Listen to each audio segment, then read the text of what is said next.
إن هذا القرآن يهدي للتي هي أقوم ويبشر المؤمنين الذين يعملون الصالحات أن لهم أجرا كبيرا. قرآني نبض حياتي، قرآني طهر ذاتي، قرآني عصمة أمري، قرآني طوق نجاتي، قرآني طوق نجاتي. الحمد لله نحمده ونستعينه ونستغفره ونؤمن به ونتوكل عليه ونعوذ بالله من شرور أنفسنا ومن سيئات أعمالنا، من يهده الله فلا مضل له ومن يضلل فلا هادي له، ونشهد أن لا إله إلا الله وحده لا شريك له، ونشهد أن سيدنا ومولانا محمدا عبده ورسوله، أما بعد. معزز ناظرین، پروگرام اعجاز القرآن کے ساتھ عبدالخالق ہمدرد آپ کی خدمت میں حاضر ہے، اور اس پروگرام میں ہم مختلف پہلوؤں سے قرآن کریم کا معجزہ ہونے کا بیان کر رہے ہیں، جن میں سے بہت سے پہلو پہلے بیان ہو چکے ہیں، اور آج کے اس پروگرام میں ہم ایک اور پہلو سے اس کا جائزہ لینے کی کوشش کریں گے، اور وہ پہلو یہ ہے کہ قرآن کریم نے سائنس کے بارے میں، سائنسی علوم کے بارے میں بہت سی ایسی باتیں کہی ہیں جو ہو بہو اسی طرح سے ثابت ہوئی ہیں، لیکن یہاں پہ میں اس بات کا تذکرہ کرنا ضروری سمجھتا ہوں کہ سائنس چونکہ انسانوں کے مشاہدات اور ان کے تجربات کا علم ہے، اس لیے سائنس بدلتی رہتی ہے، اور انسان جب کسی تجربے کے لیے جس طرح کے وسائل استعمال کرتا ہے، ان وسائل کی تبدیلی سے بھی ان کے تجربات کے نتائج میں فرق آتا ہے، اور یہ بات بالکل واضح ہے جن لوگوں کا سائنس سے واسطہ پڑتا ہے یا اس قسم کے تجربات کرتے ہیں، تو اس کے جو نتائج ہیں یہ وقتاً فوقتاً مختلف جو ہے وہ کبھی آلات کی تبدیلی سے، کبھی حالات کی تبدیلی سے، اور کبھی اور مسائل کی وجہ سے ان کے تجربات کا ایک ہی نتیجے تک پہنچنا یہ تقریباً ناممکن بات ہوتی ہے۔ یہ انسانوں کا علم ہے، لیکن قرآن کریم جب بتاتا ہے تو اس کا وہ آخری نتیجہ بتاتا ہے جو بالکل درست ہے، اور اس کے بعد کوئی اور نتیجہ نہیں ہے۔ آخری نتیجہ قرآن کریم جو ہے اس کو بتاتا ہے۔ جب قرآن کریم اس طرح کی کوئی بات کرتا ہے تو اس کے بعد جو لوگ اس کو سمجھتے ہیں، اگر وہ اس تک پہنچ جاتے ہیں تو کہتے ہیں کہ ہاں جی بالکل ٹھیک ہے، اور اگر نہیں پہنچتے تو پھر وہ قرآن کریم کے اوپر کیچڑ اچھالتے ہیں کہ دیکھو قرآن کریم نے تو یہ کہا تھا اور سائنس یہ کہہ رہی ہے۔ اور اس وقت بھی بہت سے لوگ قرآن کریم اور سائنس کو مد مقابل کر کے پیش کرنے کی کوشش کرتے ہیں کہ یہ قرآن نے کہا اور یہ جو ہے نا وہ سائنس کہتی ہے، یہ قرآن نے کہا اور یہ سائنس کہتی ہے۔ لیکن اس بات کا چونکہ ہم تو بطور مسلمان ہمارا یہ ایمان ہے کہ جو قرآن کریم نے کہا وہ درست ہے، اور جو سائنس کہتی ہے وہ درست بھی ہو سکتا ہے، غلط بھی ہو سکتا ہے۔ یہ ایک مومن کا ایمان ہے۔ لیکن دوسری طرف جو لوگ سائنس کے اوپر ایمان رکھتے ہیں وہ ان کے اوپر تجربات کر کے اور اس نتیجے تک پہنچنے کی کوشش کرتے ہیں۔ اب اگر وہ نتیجہ اس کے قریب ہو جاتا ہے یا کچھ ہو جاتا ہے تو وہ کہتے ہیں کہ یہ سائنس ہے، اور ظلم کی بات یہ ہے کہ اس کو قرآن کریم کے ساتھ جوڑنے کی کوشش نہیں کرتے کہ دیکھو قرآن کریم نے یہ کہا تھا یہ سچ ہے اور یہ سچ ابھی ثابت ہو گیا۔ یہ کوئی ایک بات نہیں، اس طرح کی بہت ساری کتابیں علماء نے لکھی ہیں، آپ ان کو پڑھ سکتے ہیں، دیکھ سکتے ہیں کہ سائنسدانوں نے 1000 تجربات کرنے کے بعد جو نتیجہ حاصل کیا، قرآن کریم نے ان سے 1500 سال یا 400 سال پہلے وہ بات کہہ دی، اب اس کو جو ہے تلاش کیا جا رہا ہے۔ اور پھر یہاں میں آپ سے یہ بات بھی عرض کرتا چلوں کہ بہت سے اسلامی احکام جن کو ایک مسلمان قرآن و سنت کا حکم سمجھ کے قبول کرتا ہے، ابھی جو لوگ ایمان نہیں رکھتے اس کے اوپر، وہ اپنے تجربات سے اس کو جو ہے نا ثابت کر کے اس کی افادیت کو جان کر ان کو قبول کر رہے ہیں۔ ابھی کچھ دنوں پہلے میں نے مسواک کے بارے میں دیکھا، مسواک کہ نبی کریم صلی اللہ علیہ وسلم نے مسلمانوں کو مسواک استعمال کرنے اور مسواک کے ذریعے دانتوں کو صاف کرنے کا حکم دیا، اور ساتھ میں اس کے فضائل بتایا کہ جو آدمی مسواک استعمال کرے گا اس کی نماز کا زیادہ ثواب ہے۔ اور ابھی جو ہے مغرب جو ہے اس کو مسواک کو ہائیجینک جو ہے ٹوتھ پیسٹ کے طور پر اس کو پیش کر رہا ہے کہ جتنے بھی ہم نے پاؤڈر بنایا، جتنے بھی ہم نے جو ہے نا وہ ٹوتھ پیسٹ بنایا، اس سے جو ہے نا یہ اچھا یہ قدرتی ہے کہ پیلو کی مسواک لے لو، اس میں سے رس نکلتا ہے اور وہ بار بار آپ کو استعمال نہیں کرنا پڑتی، جب ضرور اس کو آپ کاٹ دیں آگے سے، اور اس کا اپنا رس جو ہے وہ دانتوں کے لیے مفید ہے، یہ ہے یہ ہے یہ ہے، اس کے فوائد وہ بیان کر رہے مسواک کو بیچنے کے لیے۔ اور اس وقت مغرب جو ہے مسواک کی تجارت کرنے پہ مجبور ہے۔ تو اصل بات یہ ہے کہ ایمان، جب انسان کا ایمان دل کے اندر ہوتا ہے تو وہ غیب کی ان خبروں کو قبول کرنے کے اوپر انسان کو مجبور کرتا ہے۔ لیکن جن لوگوں کے اندر ایمان نہیں ہوتا وہ اس کو پرکھ کر، اپنے ہاتھ سے دیکھ کر، چھو کر اس کی طرف جانا چاہتے ہیں۔ لیکن یہ بات یاد رکھیے کہ قرآن کریم چونکہ سائنس کی کتاب نہیں ہے، ہدایت کی کتاب ہے، اس لیے ہمارا تجربہ اس کو مانے یا نہ مانے، بطور مسلمان ہم اس کی بات کو ماننے کے پابند ہیں۔ البتہ اگر اس کے بعد اگر اس کو کوئی فائدہ معلوم ہو جاتا ہے اور تجربے سے اس بات کو ہم ٹھیک ثابت کر لیتے ہیں، اس کو مان لیتے ہیں، تو وہ ہمارا تجربہ وہ ناقص چیز ہے۔ اس لیے کبھی بھی قرآن اور سائنس کو مد مقابل نہیں لانا چاہیے، بلکہ قرآن کریم مقدم اور سائنس جو ہے وہ اس کے بعد۔ اس سلسلے میں جیسے ابھی کچھ عرصہ پہلے، شاید 4 یا 5 سال پہلے، جو اربوں ڈالر کے خرچے سے ایک تجربہ جو ہے وہ سائنسدانوں نے کیا، شاید جرمنی میں تھا یا برطانیہ میں تھا،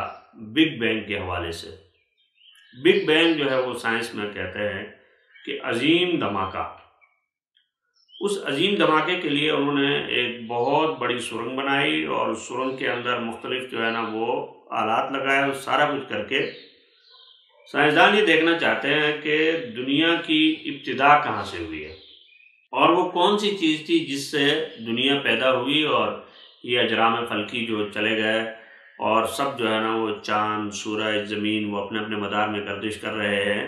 اور ایک خاص جو ہے نا کشش ثقل ہے، اپنی اس کشش کے ساتھ ساتھ جو ہے نا وہ کوئی تبدیلی نہیں ہوتی، اور اربوں سال سے جو ہے نا یہ ساری کائنات اسی طرح سے اپنے کام میں لگی ہوئی ہے اور اس میں جو ہے نا کوئی تبدیلی نہیں آئی کہ وہ کیسے وجود میں آئی۔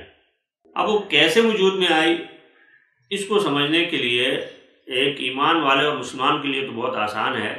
کہ بھئی اللہ تعالیٰ نے اس کو پیدا کر دیا۔ جب اللہ تعالیٰ نے پیدا کر دیا، یہ یقین ہو گیا کہ اس کا ایک خالق ہے جس نے اس کو پیدا کیا، اب وہ اس نے کیسے کیا یہ اس کی قدرت ہے۔ لیکن سائنس یہ اب جاننا چاہتی ہے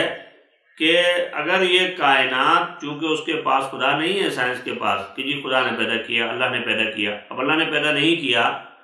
تو وہ طبعی طور پر وسائل کے اندر رہتے ہوئے، اسباب کے اندر رہتے ہوئے، اس کو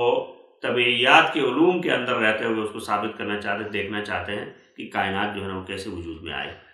اور کس طرح سے زمین جو ہے نا بنی، کس طرح سے ستارے بنے، کس طرح سے سیارے بنے، یہ جو ہے نا کیسے ہوا۔ تو اس کے لیے جو ہے وہ بگ بینگ کا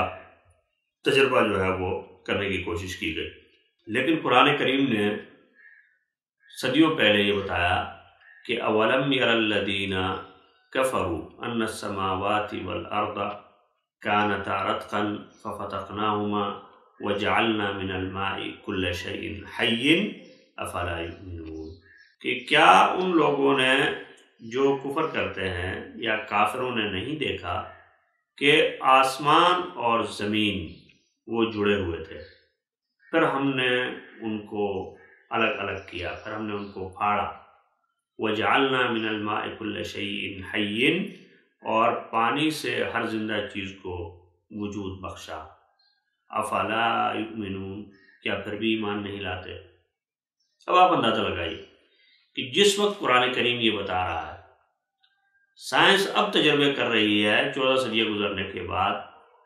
کہ ایک ذرے کو جو ہے نا اور ایک اس کو مادے کو اس طرح سے دھماکے سے اڑایا جائے کہ وہ اتنی قوت کے ساتھ پھیل جائے اور اپنے اپنے مداروں میں چلا جائے اور اس سے سیارے ستاروں کا وجود آ جائے، وجود جو ہے نا وہ پیدا ہو جائے، تو قرآن کریم یہ کہہ رہا ہے کہ زمین اور آسمان سارے آپس میں جڑے ہوئے تھے، ایک مادہ تھا، اس مادے کو ہم نے پھاڑا اور اس کو الگ الگ کر دیا، یہ قرآن کریم نے بتایا۔ اب اس کو کتنی قوت سے وہاں تک پھاڑا گیا اور کتنے جو ہے نا زور سے وہ دھماکہ ہوا، اس کی جو ہے نا وہ طاقت کتنی تھی اور اس کا مواد کیا تھا،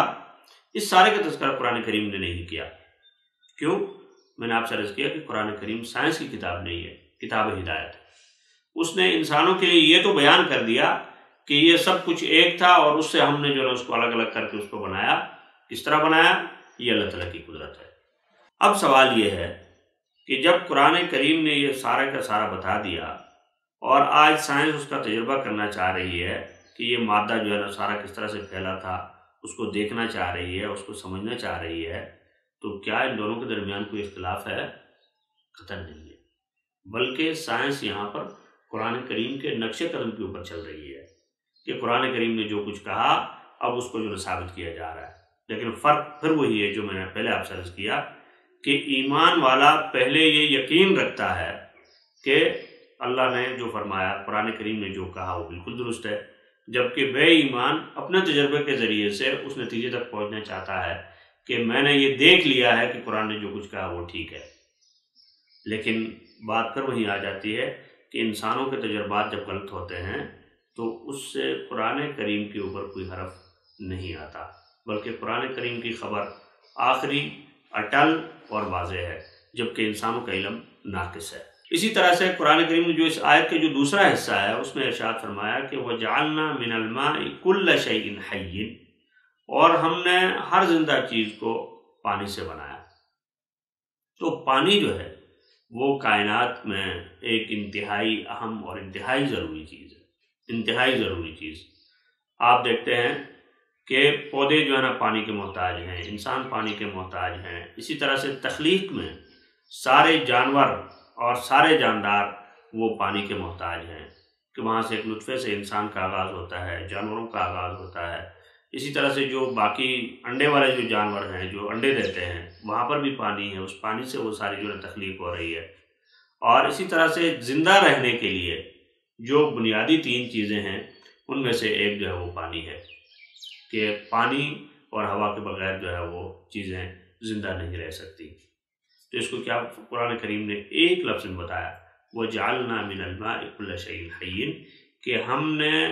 ہر جو ہے نا وہ اس کو پانی سے ہر جو ہے نا زندہ چیز کو بنایا ہے۔ تو آپ ان سے اندازہ لگائیے کہ قرآن کریم نے ان سائنسی حقائق کو جن کو آج انسان دریافت کر رہا ہے اور انسان یہ بتانا چاہ رہا ہے کہ میں یہاں تک پہنچ گیا ہوں، وہاں تک پہنچ گیا ہوں، قرآن کریم نے اگر صدیوں پہلے کہا ہے تو اس کو ماننا چاہیے نہیں ماننا چاہیے۔ اور اسی طرح سے انشاءاللہ موقع ملے گا تو اگلے پروگرام میں ہم آپ کو کچھ اور حقائق جو ہے اس طرح کے بتائیں گے۔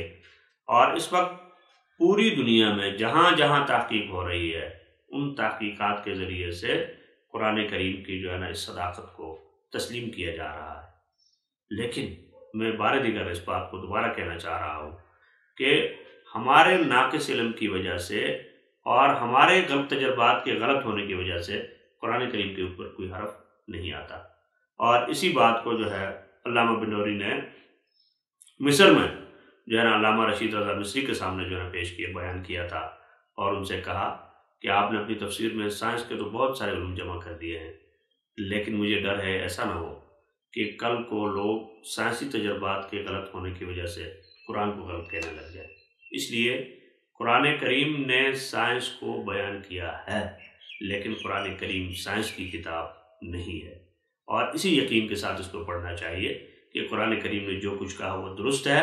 اور اگر ہم سائنس کے ذریعے وہاں تک پہنچ جاتے ہیں تو بہت اچھی بات ہے، لیکن اگر نہیں پہنچتے تو بھی قرآن اپنی جگہ اٹل اور درست ہے، اور سائنس کا فیصلہ، انسان کا فیصلہ